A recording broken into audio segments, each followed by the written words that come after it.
kau akan bisa sampai kepadanya selama sementara ketika saat di dunia kita memungsuinya. Padahal saat di dunia kita sudah dikasih waktu yang longgar untuk mencari alam akhirat tadi. Mengapa kau masih bersikukuh alam akhirat besok kutemukan setelah kiamat datang? Ya sudah, nggak apa-apa, itu hakmu.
Assalamualaikum warahmatullahi wabarakatuh. Ila hadratin Nabil Mustafa Rasulullah sallallahu alaihi wasallam wa ala alihi wa azwajihi wa dzurriyyatihi wa qarabatihi wa ahli baitihi wa ashabil kiram wa ila jami'il anbiya wal mursalin wal awliya wa syuhada wa sholihin wa tabi'ina tabi'ina sholihina ila yaumiddin, khususan ila jami'i man tabi'ana wa ila abaina wa ummatina wa azdadina wa masyayikhina wa auladina wa azwazina wa dzurriyyatina wa ahli baitina. Lahumul Fatihah. Bismillah.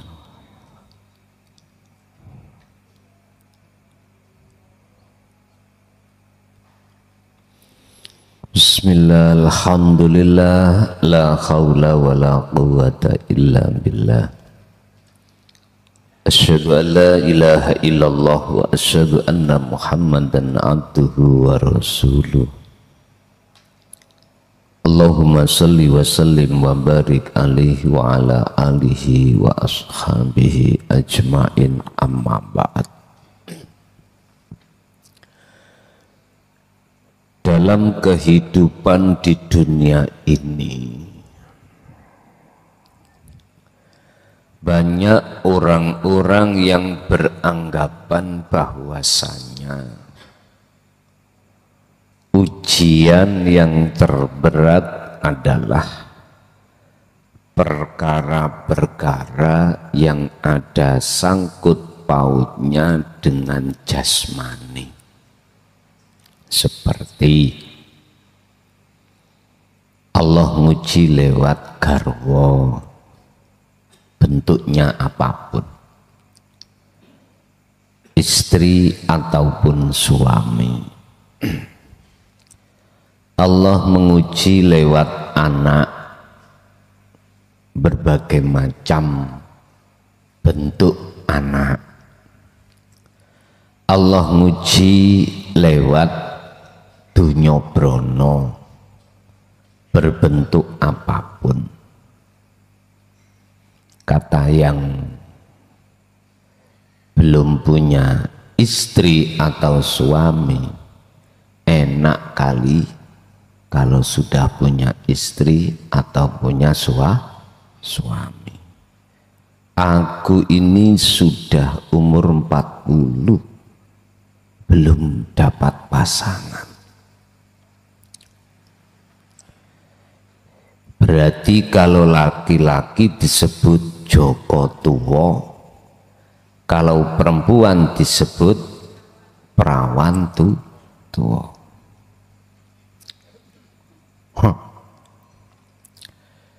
Ini katanya berat. Padahal ini ujian Allah paling kecil. Ujian yang Allah hadapkan yang paling kecil. Naik yang sudah punya suami atau istri, enak kali kalau sudah punya anak. Sebab bertahun-tahun bahkan sampai 10 tahun belum dikasih momongan. Angen-angennya gitu. Bapak Ibu hadirin rahimakumullah. Bahkan sampai tua belum dikasih momongan. Sampai melakukan satu tindakan yang kata orang Jawa, cari pikat, lah gitu dah. Momong ponaan, lah gitu dah. Mupon, mengambil anak orang, dimasukkan anak asuh. Gampang nek masalah iku. Nah balik desa tak kayak no, langsung dadi. Njaluki piro terserah, sing penting sing duwe anak gelem maringno. Lah ngoten to? Tak prosesno surate langsung digonangane pengadilan, jret anak sampean. Apa minta anak sing wis berngosen? Nah, wakeh sing gelem nek niku. Pun ketika sudah dikasih anak, katanya kita menghadapi anak enggak nganut itu besar ujian, ya. Padahal itu kecil, bentuk kecil semuanya. Sudah berkeluarga, punya anak, kebutuhan sandang pangan, papan, itu serba kekurangan. Akhirnya mikir, enak kali wong, barangkali enak mungkin orang-orang yang serba kecukupan, rumah punya sendiri, pangan ya enggak pernah kekurangan, sandang selalu bajune bagus-bagus, gak terima siji loro dobel lah, ya dobel. Iki maco bu ngeten nih, tampilan artis Korea kan ngeten, baju sing depan gak usah di kemiteni, apalagi nih tadi gelem pakai celana jin lah, yes. Pun iku ujian-ujian yang katanya besar. Tidak Pak, ini amat kecil. Karena apa dikatakan kecil? Karena masanya itu ada batas. Makanya kata orang Jawa, roda itu berputar. Selama Anda hidup di dunia ini, ya selama itu. Kalau kita ditakdirkan Allah miskin sampai mati, ya sampai mati itu. Ada batasnya. Dikatakan kecil itu karena ada batasnya. Ada sesuatu ujian yang sifatnya itu khalidin, kekal, yang banyak tidak mengerti. Dan inilah yang kami maksud ujian yang terbesar. Oleh sebab itu malam hari ini kita akan membahas tentang ujian apakah yang terbesar itu. Al-faslu tawiki fasol iku al-ikhtibarul aqwa,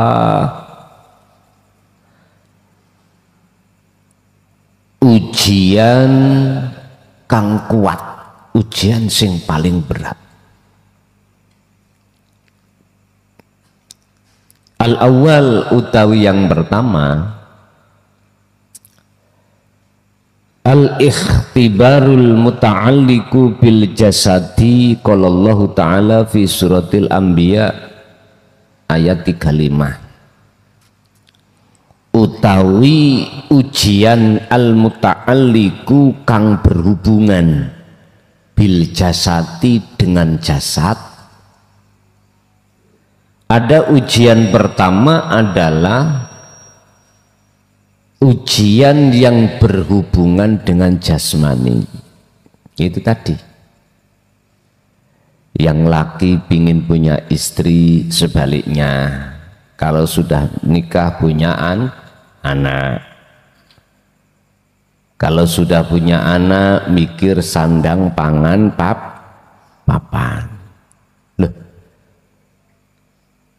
berputarnya ini itu Allah uji.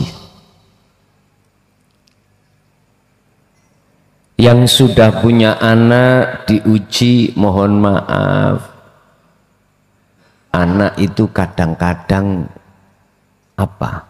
Nggak nganut, angel tuturani,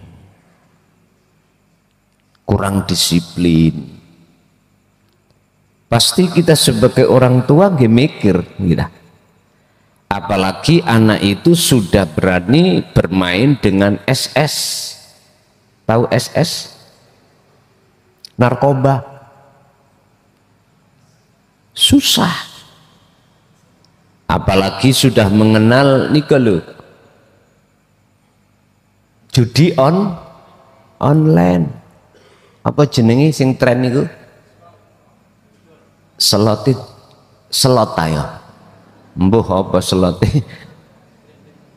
Grendel apa ya orang ngerti ya slot. Pak tak kandhani sampean.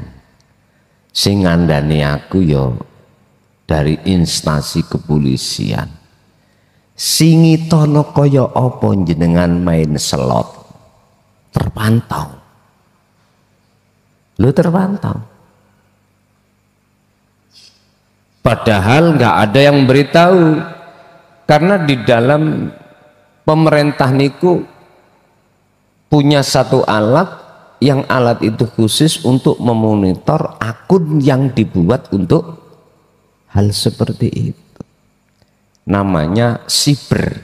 Nah, hati-hati ya men. Wis lerenono daripada ngombong. Itu masuk ke ranah undang-undang IT, Pak. Hati-hati. Komen terhadap orang, hati-hati. Jangan ada unsur yang membuat yang kita komen itu gak nyaman. Ini undang-undang IT loh, Pak. Hati-hati, bisa dituntut. Masuk ke ranah hukum. Nggih, mohon maaf. Jenengan WA dengan bahasa guyon misalnya. Oleh karena bahasanya kurang cocok, kita balas mbok nean. Lah. Ditulis ngoten iki. Apalagi jenengan pakai suara. Ada jejak digital. Masuk, Pak. Hati-hati. Atau berbicara terhadap orang lain dan menyebut inisial dan unsurnya tidak menyamankan bagi yang kita inisialkan. Masuk. Makanya hadirnya satu HP ini, satu sisi itu memang untuk lebih kita paham tentang masalah undang-undang dan atau menjadikan tambah modern akal pikiran sampean. Tapi satu sisi, mohon maaf, nilai negatif ya juga besar. Tergantung Anda menerimanya itu bagaimana. Pokoknya hati-hati. Ini tadi, hari ini tadi, warga saya hampir urusan dengan kepolisian karena satu komen si A ngomen si B, ya dah, ning TikTok. Terus si B merasa nggak melakukan,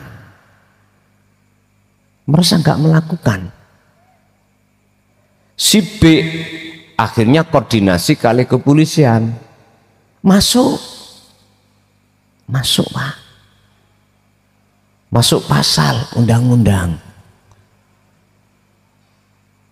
Tapi kami sebagai bapaknya, bagaimana caranya tidak masuk? Itulah butuhnya 3 pilar itu Pak, di setiap desa. Kepala desa, Babin Kamtibmas, Babinsa. 3 pilar ini untuk sebagai pintu awal menangani satu kasus supaya tidak masuk ke ranah hukum. Akhirnya harus mediasi. Terus yang merasa dirugikan, oke, nggak akan kuteruskan, tapi dengan catatan klausulnya bla bla bla yang harus disetujui oleh mereka yang mencemarkan nama baik. Kalau tidak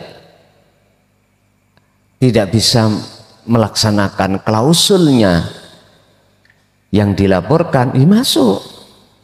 Alhamdulillah tadi itu selesai. Jadi si pelapor itu belum lapor, si koordinasi wis meh lapor. Terus bagi yang bersangkutan dikasih waktu 2 kali 24 jam.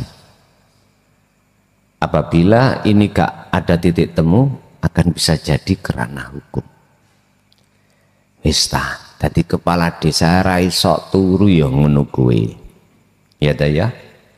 24 jam kepala desa itu.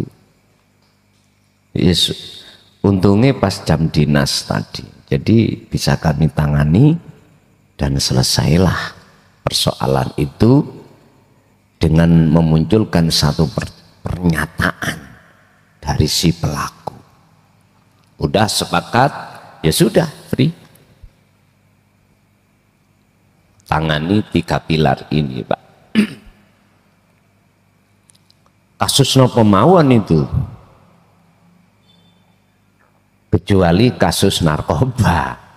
Iki iwuh iki nek kasus nek kasus penganiayaan, tawuran, bacok-bacokan masih bisa dimediasi, masih bisa. Sering mriki niku wis sampak bacokan ping piro ae kula nangani. Tapi yang balik-balik maneh, Pak Lurah.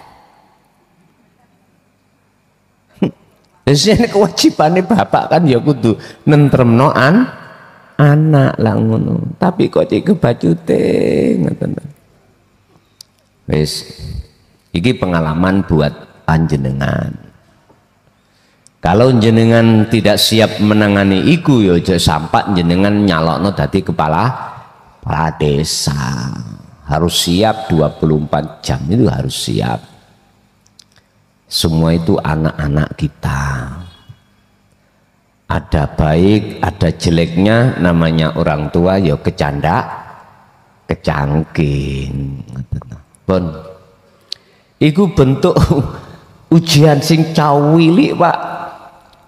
Sebab ada kaitannya dengan jasmani. Tidak megang uang besarnya 1 bulan, wis yang ahli hisab, ahli udut ya, gak nemu sak wulan gak rokokan sak wulan piye rasane? Bayuh nyuwun sewu Pak, gak usah sak wulan, sedina bermangan kok ya gak ono sing disedot iki lho. Nek prasaku nyuwun sewu, laksana wong sing gak cewek. Wis persis ngono kuwi. Seperti itu. Lah, iku jan cawilik iku. Kawecil. Qala dawuh sapa Allah taala fi suratil anbiya al ayah. Surat Al-Anbiya ayat 35.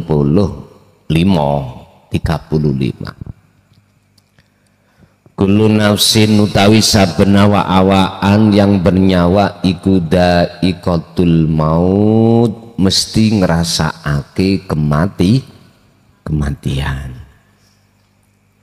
Wa nablukum lan nguji sapa ingsun Allah kum ing sira kabeh bisyarri wal khairi kalawan perkara ala wal khairi lan perkara bagus. Wa nablukum fitnatan kelawan dadi ujian. Perkara api, perkara ala yang ada kaitannya di mata manusia diuji perkara api, misalnya jenengan lancar-lancar saja ekonomine, bisnisnya lancar-lancar saja, keluarganya juga begitu, macam-macam. Wasyari perkara sing elek kebalikannya. Loh, semua ini ujian-ujian dari Allah yang di dalam ujian itu ngandung satu pertanyaan. Pertanyaannya adalah, bersaksi kemanakah hatimu? Dikatakan ujian itu enggak lulus manakala hati bersaksi kepada makhluk berbentuk syarri bisarri wal khairi. Tapi tatkala hatimu bersaksi terhadap wujud nyatane Allah, yaitu hidup yang berkuasa di situ, maka ini disebut ujiannya lulus. Makanya ujian yang seperti itu dikatakan ujian kecil. Wa ilaina turja'un, wa ilaina lan iku maring Gusti, maring ingsun iku turja'una utawi padha den balekake kabeh. Artinya apa? Muara. Anda melakukan apapun ujungnya harus kembali ingsun Allah. Wa ilaina turja'un, lan iku kembalinya terhadap ingsun. Wa ilaina lan iku maring ingsun Allah turja'una utawi nggon bali sira kabeh. Artinya apa to Pak?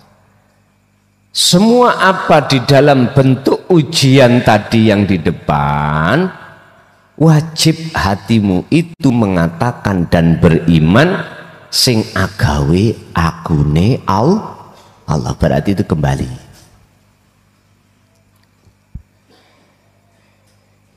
Inna min adatina, sak temene iku saking kebiasaan kita, kabasarin seperti manusia, fi hadhihi dunya ing dalam ikilah dunya. Apa sing dadi kebiasaan kita sebagai manusia? Allah yang fasila ing yen to ora bisa lepas an masa mas'alatil hajatid dunyawiyati, saking masalahé kebutuhan dunia. Sesungguhnya sudah menjadi kebiasaan kita sebagai manusia bahwasanya yang namanya kebutuhan jasmaniah ini tidak pernah lepas. Nyun sewu, orang kerja ya butuh bayaran. Apapun yang menjadikan aktivitas Anda, mesti di situ kita tidak terlepas dari yang namanya kebutuhan hajat, kebutuhan masalah, kebutuhan dunia. Wong kadar pengen rokok kayak butuh duit, kayak tugu rokok. Semuanya butuh. Berarti kita nggak bisa lepas dari kepentingan perkara dunia secara jasmani. Dan itu sudah menjadi kebiasaan, Pak. Makanya mohon maaf ya, umpama jenengan itu berobat nang satu dokter kok larang, iku ono jawabane wisan. Sekolahku dulu juga larang. Ngoten. Misale jenengan ngurus surat ning kantor desa atau kantor kabupaten. Kok ono rego larang? Memang dari kepala desa ya larang. Lha ngoten to. Pahami. Tapi sekarang diikat dengan undang-undang, wah nggak bisa, namanya undang-undang gratifikasi. Wis gawe seobah, ibarate pejabat-pejabat politik ya. Ibarate seperti seseorang yang diselinting, apa ya? Diikat sudah. Iya. Sekarang coba. Jadi kepala desa kita modal berapa? Cara umum. Sebab masyarakat ini kebanyakan itu nggak mau milih kalau nggak dikasih uang. Kadang-kadang itu ada yang ngomong gini. Nek ditakoki, "Cak, sampean milih sapa? Pokoke sing kayak aku duit ya sing tak cop." Lah ngoten iki biasae. Ngaku ae. Wis memang ngono. Allah. Tapi beda dengan sumber debu. Saya mengatakan sendiri karena terbukti sendiri. Iya. Beda sumber debu. Aku mboten ngejokno lho, Pak. Memang faktanya begitu. Memang faktanya begitu. Mungkin dalam hatinya kok cik melasir gak iso andum calone situ. Dasar sakno mungkin ya, terus nyoblos ngoten. Yes, gak ngerti lah. Yes. Yang jelas itulah yang terjadi fakta di lapangan. Gak mudah, Pak. Masyarakat itu kalau tidak ada embel-embel mau melaksanakan. Kebanyakan mayoritas itu tadi adat kita kabasarin seperti manusia itu Allah yang fasilah. Tidak bisa lepas dari kebutuhan. Tidak bisa lepas. Oleh sebab itu akhirnya digawe adat, kebiasa. Ya wis, nek wis kebiasaan, ya wis turun temurun ngoten niku pun. Padahal mohon maaf, apa masalah yang ada dengan kebutuhan duniawiyah itu semuanya menjadi satu nama, yaitu fitnah, ujian. Mengapa lantas hati itu harus menghadap makhluknya? Ini loh nanti kita akan tahu ujian mana yang terberat. Hatta inna katsiran minal basyari yatanafasuna fi ijadihan hada fil hayati dunya faqat, hatta inna kathiron, sehingga sak temene akeh-akeh minal basari saking golongane wong iku yatana fasuna podo berlomba-lomba sopo-sopo nas berlomba-lomba fi ijadiha ing dalem oleh mendapatkan hayatat dunia atau hajatid dunyawiyati, sehingga kebanyakan di antara banyak manusia itu berlomba-lomba supaya sukses dunyane, ngerti lho Pak, biar sukses dunianya. Kalau boleh saya katakan ini sudah salah kaprah, membalik dari satu wahyu Allah. Satu sisi kita didorong untuk semangat bagaimana caranya dunia kita sukses, satu sisi kita dilupakan tentang masalah kesuksesan akhirat, padahal ayatnya tidak seperti itu. Yang didahulukan bukan sukses dunianya dulu, tetapi kalau menurut Al-Quran adalah sukses itu yang didahulukan adalah ukhrawiyah. Oleh karena sudah menjadi adat dan kebiasaan kita sebagai umat manusia, saya katakan wong Jawa ngene wis, nek wis kelangan Jawa nih, yaitu anak-anak kita pasti kita didik dengan ilmu kulit aja, tidak pernah kita kenalkan dengan ilmu isi. Yang kita kenalkan bagaimana anak-anak kita nanti sukses dunianya.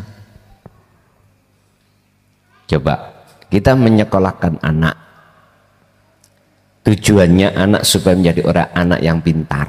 Ngerti nggih? Ujung-ujungnya sok le kuwi nek golek kalau mencari kerjaan biar mudah. Siapa tahu kamu menggali ilmu itu nanti jadi dokter. Kalau sudah jadi dokter nanti kamu mencari kebutuhan dunia itu mudah. Itu kita sebagai anak, sebagai orang tua berpikiran seperti itu. Jarang orang tua itu berpikiran terhadap masa depan rohaniah anak. Jarang sekali. Le atimu kudu ngene ben kenal Gusti Allah. Jarang orang tua yang seperti itu. Justru didominasi oleh golongan kita sebagai manusia, kita sebagai orang tua. Le nduk suk kuwi nek rabi ya nek isok golek senden. Tahu sendenan ya? Bila perlu sendenannya kayu jati. Makanya di hadis kan dibahas apa? Pertama yang dibahas bagaimana lidiniha, agamanya. Habis itu termasuk linasabiha, nasabi piye. Semua ini Pak, pandangan makhluk, baik agama ataupun nasab, keturunan, lijamaliha, piye gantenge, piye ayune, wis kudu kufulah kamu itu, minimal podolah, ngono katanya. Sing dibahas iku dohir tok, amin delok. Takonono nduk nyambut gaene apa? Rok-rok kasem apa rok-roke wong rondo. Wis macam-macam. Masya Allah Pak Bu. Lima liha dunyane ya apa le? Ngapunten lho Pak. Estu ngapunten. Kita itu kadang-kadang itu hanya alasan silaturahim. Tapi aslinya kepingin roh dapure omah. Lho nggih. Kadang-kadang lho ya, kadang-kadang. Kadang-kadang kita ingin tahu rupane rumah. Alasane silatur awalus nggih. Awalus. Artinya apa Pak? Di dalam makalah ini saya katakan bahwasanya kebanyakan kita sebagai manusia, lebih-lebih sebagai orang tua, mendidik anak kita itu supaya terlebih dulu sukses dunianya. Sukses dunianya. Loh, saya tidak menyalahkan. Cuman kita sebagai orang tua itu letak kesalahan kita sebagai orang tua itu nggak mau didik tentang sukses akhiratnya, sukses rohaniai. Bagaimana mungkin Pak isok nulari ilmu tentang ilmu sejati wong Pak orang gowoh. Lah ngaten nggih. Bagaimana mungkin saya masuk warung ingin mencari nasi pecel, wong jualannya ilo nasi goreng. Ya ora enek. Makanya ini harus diawali dari kita sebagai orang tua. Bukan harus kita salahkan anak terlebih dahulu. Enggak, kita sebagai orang tua dulu yang harus kita koreksi. Kita sendiri dulu.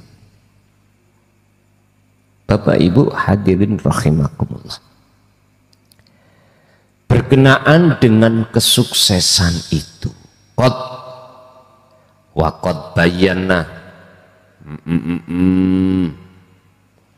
lan teman-teman wis jelasake sapa Allahu Gusti Allah fi suratil Qasosi ing dalam surat Qasas al ayatah, surat Qasas ayat 77. Allah dawuh wabtaghi padha ndolekana sira kabeh fima ing dalem apa ataka kang wis maringake ka ing sira sapa Allahu Gusti Allah. Apa sing diparingke Allah?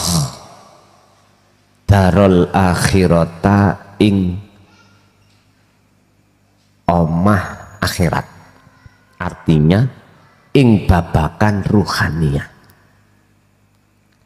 Dari ayat ini Bapak Ibu, akhirat itu jangan menunggu besok yang kita katakan secara syar'i setelah kiamat itu terjadi. Jangan.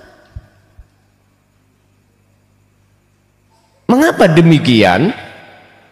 Kalau toh akhirat itu terjadinya besok, mengapa di sini Anda disuruh mencari? Olehnya kita disuruh mencari karena akhirat sudah ada ngoten lho. Cara kita memahami perkalimah, mohon maaf lah Pak, kalau SD ku gak lulus Pak, gak lulus. Tapi jikalau bahasa saya kurang berbobot ya mohon maaf. Sing penting jenengan paham, ngoten lho. Kalimat wabtaghi fima ataka itu membuktikan satu perintah dari Allah terhadap kita untuk mencari negeri akhirat. Berarti kalau kita sudah disuruh, negeri akhirat sudah ada Pak. Sama dengan gini, hei santri, wis kono do mangano. Loh, saya merintahkan seperti itu berarti makanannya sudah siap. Gak mungkin kula niki ngengken, hei santriwati, santriwan. Nek iku nek sik nom-nom, nek tuwek iku apa? Santriwat ta.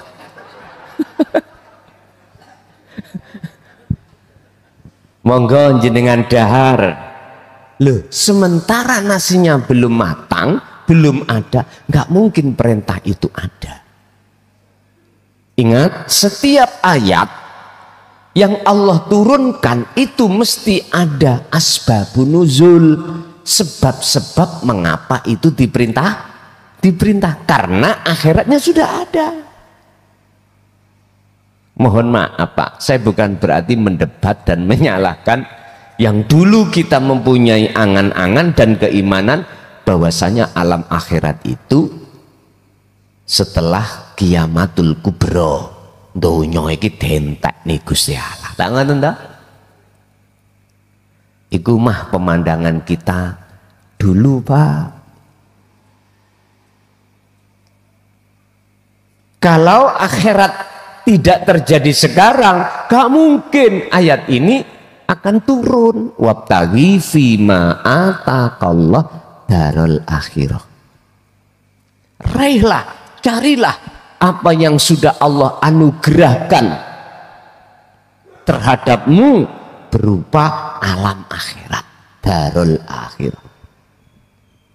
Oleh karena kita dulu itu masih pendidikannya di ilmu ilmu umum Pak, akhirnya mengatakan akhirat itu besok kita mencari lewat perbuatan-perbuatan yang bagus. Lah ngoten ta karepe.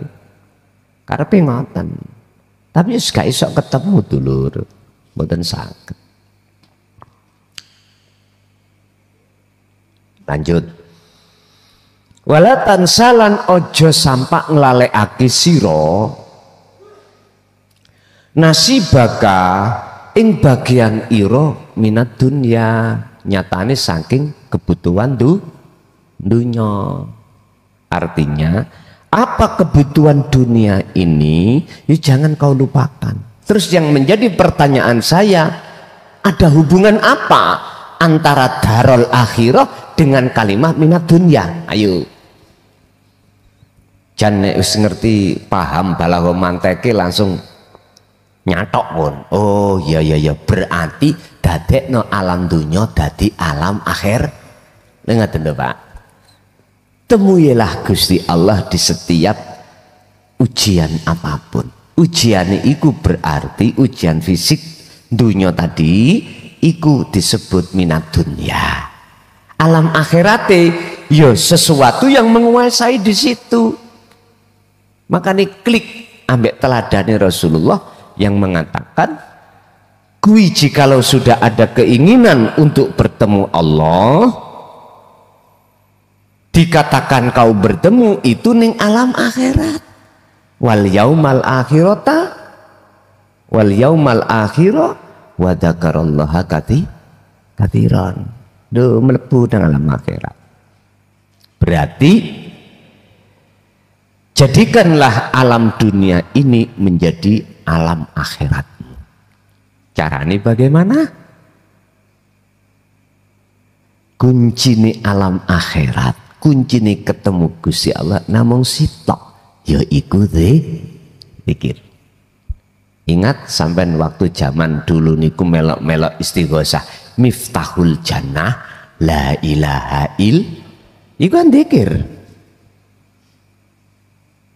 Kuncine swarga iku la ilaha illallah. Apa wacanan itu, kalimat itu yang dimaksud kuncine? Bukan.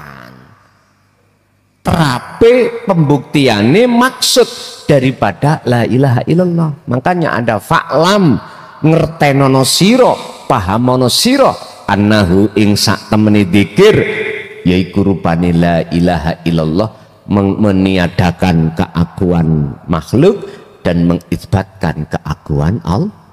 Lewis ini nek sing turu jelas ya tak bantinge mikku iki greget tenan. Nek dibanding ambek zaman dhisik niku enggak ada keterbukaan Pak. Pun kama aksana wa aksin lan agawiya bagus sira kama aksana kaya oleh agawe bagus sapa Allahu Gusti Allah ilaika maring sira. Ndi agi bagus Gusti Allah bentuk Ar-Rahman, napas dilayani terus, baik yang ingkar maupun yang beriman tetap dilayani, cangkem iso digerakno, ya ta, ngelak ya diombeni, jantung ya didenyutno, darah ya dialirno Gusti Allah, diciptakanlah ginjal untuk menyaring racun-racun yang disebut toksin biar nggak menyebar mempengaruhi anggota tubuh ginjal. Wis tamat. Kita mikir ning jerone awake dhewe tok iki wis gak mampu. Menungso iki wis gak mampu ngungguli sifat rahmane Allah. Kadang-kadang kita itu kayak disok sedekah ngono ae. Dilalar sotok ndendei kok gak aku gak dadi masjid iku.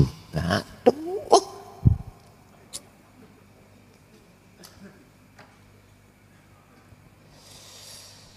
Ya Allah.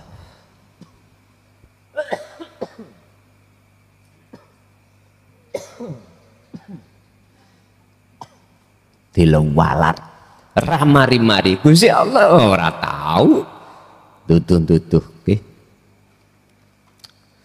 Baik yang ingkar makhluk apapun Allah layani tanpa ada capek Gusti Allah. Rambut iki lho Pak ya, kan nggak punya hak bisa cukul loh ya. Yesus niku sik dilayani Allah cukul. Coba mindahno jenggot brengos dicukul nang wedok iku ya napa Pak? Ana wedok brewok jenggote njelaprang piye ya kira-kira? Kok iku digemeni wong lanang. Umpama di nyun sewu wong wedok ngoten diweni jenggot Gusti Allah, diweni brengos godhek kabeh iku kira-kira gak ngilani ta? Hah? Ngilani ta?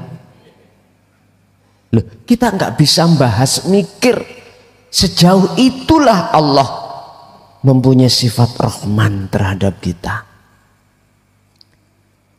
Tapi mengapa kita sebagai manusia lupa bahwasanya semua pelayanan itu datangnya dari Allah. Akhirnya kita nuruti apa yang menjadi dorongan dan kepentingan nafsu dalam diri kita. Wis apa? Cara Gusti Allah sebagai wong tuwa ngono wis tah notok sabari. Kol nap sabari. Dilokno ya wis menengahi, dimungsuhi ya wis sabar. Yukhadi'unallaha walladzina amanu wa ma yahda'una illa anfusahum wa ma yash'urun. Ya tak? Allah memungsuhi. Kita sebetulnya manusia banyak yang memungsuhi Allah. Tapi enggak kerasa. Kalau kita telah memungsuhi Allah enggak sadar. Karena apa? Karena selalu nuruti apa kepentingan hawa nafsu. Makanya kalau boleh saya urut satu persatu apa yang ada pada fisik kita, nggak mampu Pak kita itu untuk mengatakan bersyukur alhamdulillah, gak cukup. Wis kalau nggak percaya siji ae, situ ae. Piye rasane, bagaimana rasanya seseorang di dalam rumah tangga, mohon maaf ya, mohon maaf, sitok lho sing dijaluk Gusti Allah, jantungnya gak berdenyut, gak bingung Bu? Halo, bingung toh?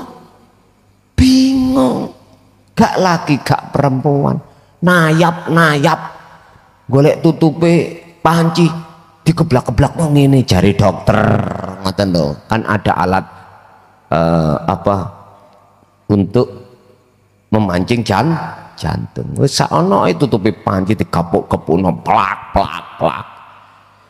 Makanya Pak, sampeyan tinggali bu bidan bu dokter ketika nulungi bayi, nek bayi iku gak nangis, sampeyan tinggal diceplesi supaya jantungnya ndang terus nangis, baru nek wis nangis aman san. Nek gak nangis malah bahaya itu. Miturut pengetahuan ilmu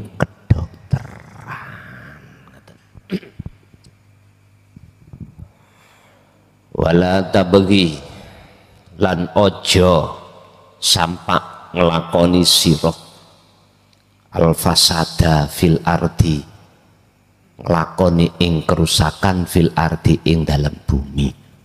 Artine apa Pak? Bumi iki perkara sing ndadekno jasmaniah sampean iki dilayani Allah. Wala tabghi, jangan kau melakukan al-fasad, perbuatan yang merusak di dalam bumi. Artinya jenengan iki loh, jangan lupa kalau yang melayani jenengan jasmani itu adalah Allah. Jikalau kita lupa dan kita ngaku-ngaku kita makhluk yang melayani yang bisa ini, berarti kita telah melakukan perbuatan fasad di muka bumi. Jadi bumi itu adalah jasmani Pak, jasmani. Makanya sak kuning-kuningi wong ya apa mesti ono bolote. Ayo sampean tingali, mesti ono bolot, ono lemai. Bumi kok betul. Mengapa kita tidak boleh berbuat fasad, kerusakan di muka bumi? Sebab innallaha sak temene Gusti Allah, sesungguhnya Allah iku la yuhibbu, tidak suka, ora demen sapa Allah al mufsidina ing pira-pira wong kang agawe kerusakan.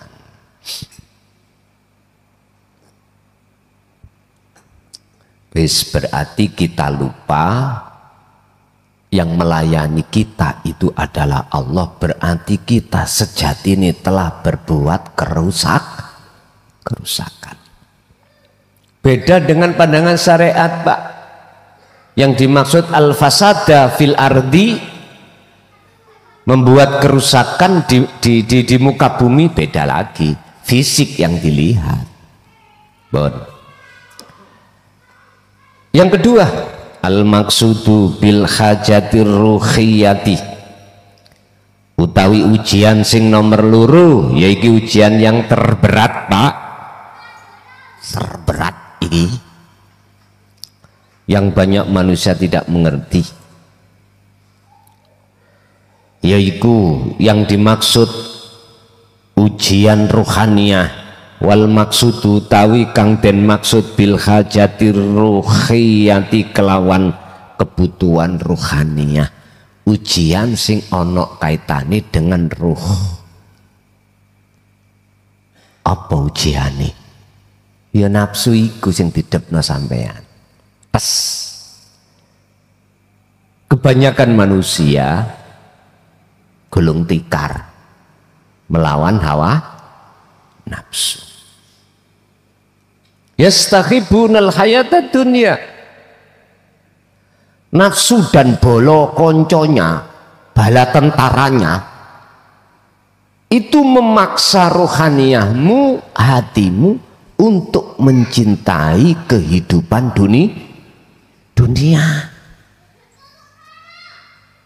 Bagi Nabi Adam, datangnya iblis terhadap beliau itu adalah ujian. Nabi Adam gulung kuming, bahasa Indonesia gulung kuming apa Pak?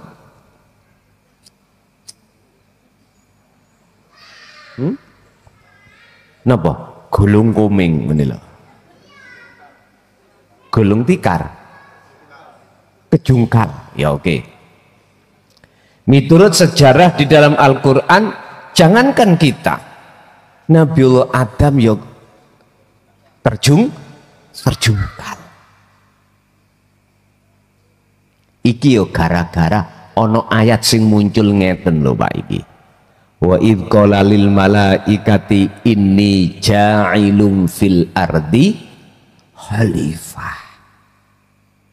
Kita artikan secara syar'i, khalifah adalah pemimpin di muka bumi, pemimpin di rumah tangga.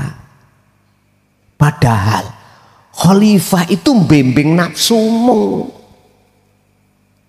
Ruh ini akan jadi sebagai khalifah untuk mengarahkan sifat-sifat yang tercela di dalam diri kita, apakah itu nafsiyah, amarah, lawamah, gitu, sufiyah, kita arahkan untuk kemana? Kepada Allah. Tapi mana dibuka? Kebanyakan khalifah, pemimpin di tengah masyarakat. Paling terkecil sebagai suami memimpin keluar, ar-rijalu qawwamuna 'alan nisa. Di sini saking kuati Pak para romo dulu ngecoi rapet ilmu sejati di dalam diri gak metu, akhirnya kita sebagai umat toleh koyok ketek ketulung, orang ngerti. Saiki sekarang sudah zamannya keterbukaan. Ini zaman keemasan kita Pak, keemasan agama tauhid dimulai 2014 kemarin, udah sampai sekarang. Jadi jangan khawatir, jenengan tentang ilmu nggak akan paham, mudah sekali.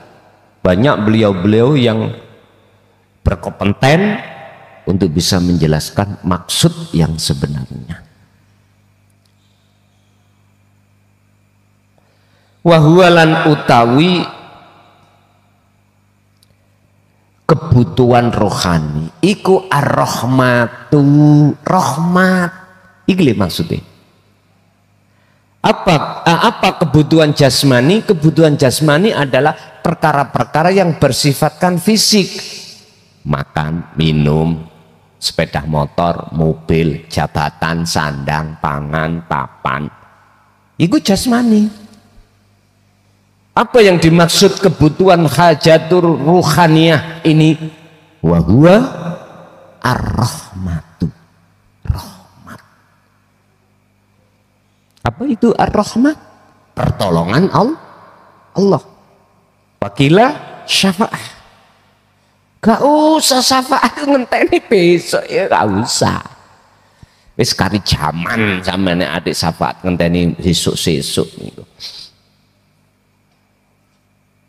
Nah, untuk bisa mencapai mendapatkan syafaat itu bagaimana? Mendapatkan rahmat dari Allah bagaimana? Ujian Pak yang terbesar Allah hadapkan. Gak gampang.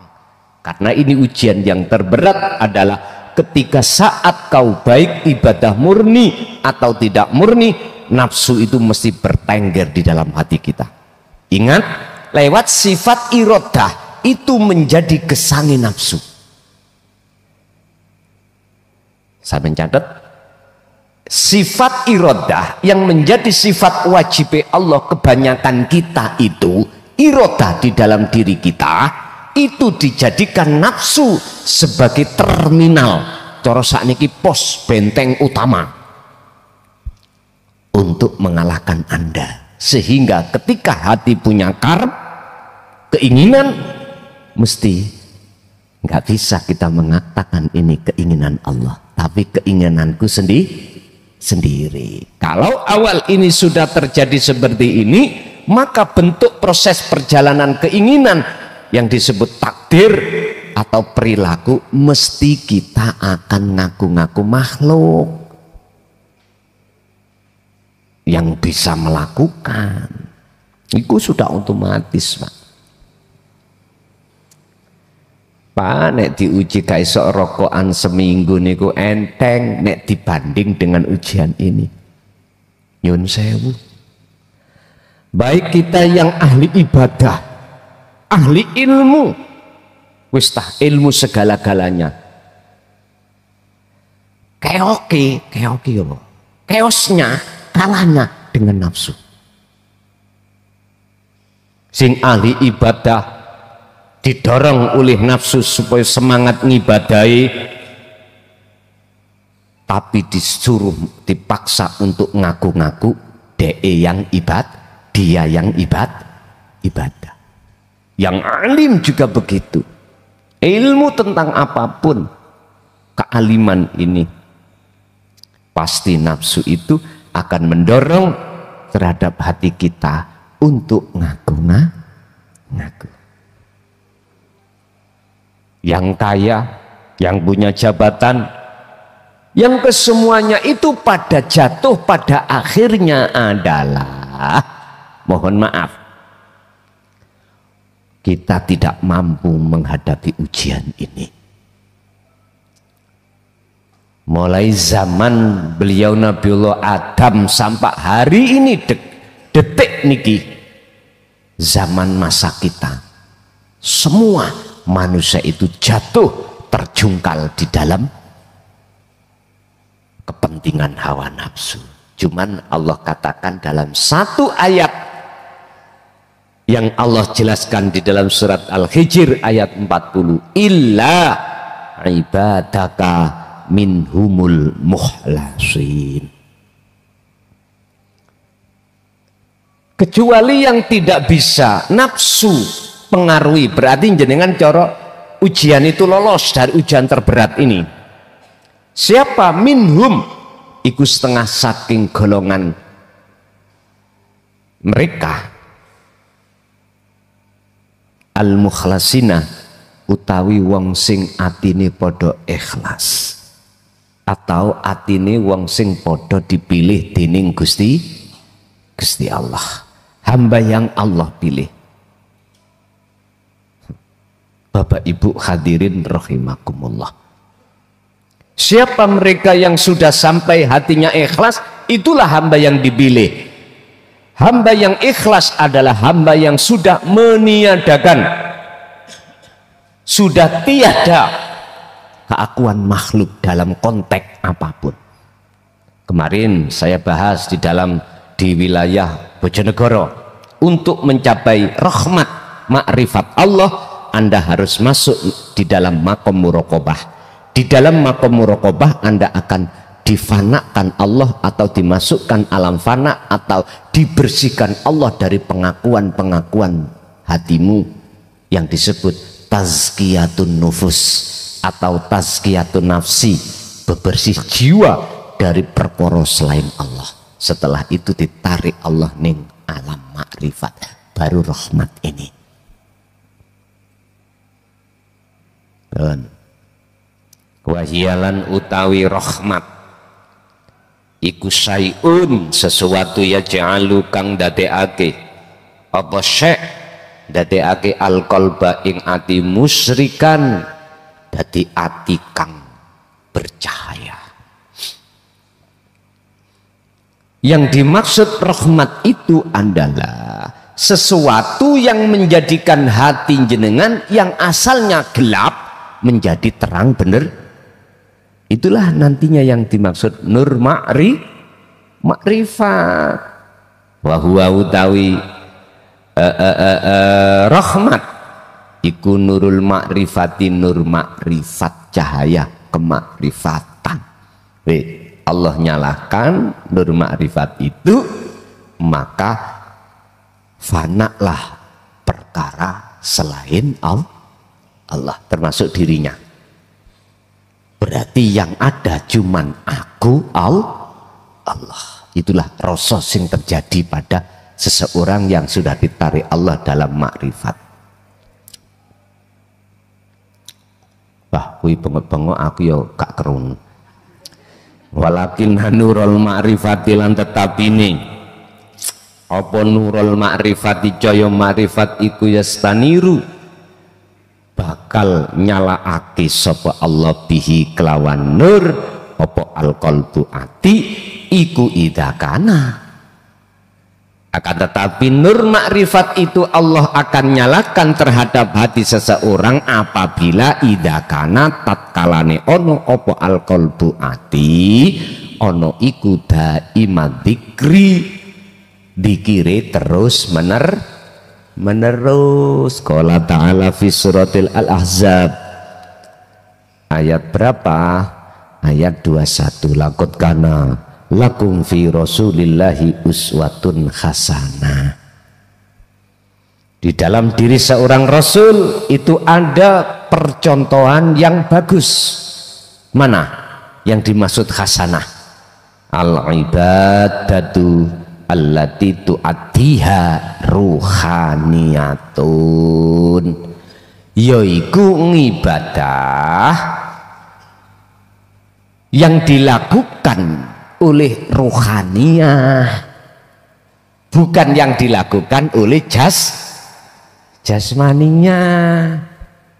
Karena kita konteksnya berbicara nur makrifat, boten nurullah. Nek nurullah ya matahari cahaya niki, nek nur makrifat berarti hubungannya dengan rohani, berarti ngibadah rohaniyah jenengan. Liman kana yarjullaha, yang namanya apa? Ibadah ruhaniyah itu pada diri seseorang yang dalam rangka liqa Allahi, liqa Allaha, supaya bisa ketemu Gusti Allah. Kanjeng Nabi memberikan teladan, bukti ini teladan liman kana yarjullaha. Dalam hati ada satu keinginan, ingin berjumpa terhadap Allah. Ya rahmatiku wal yaumal akhirah. Dengan begitu Anda akan bisa dimasukkan alam akhirat. Wa dzakarallaha katsiran.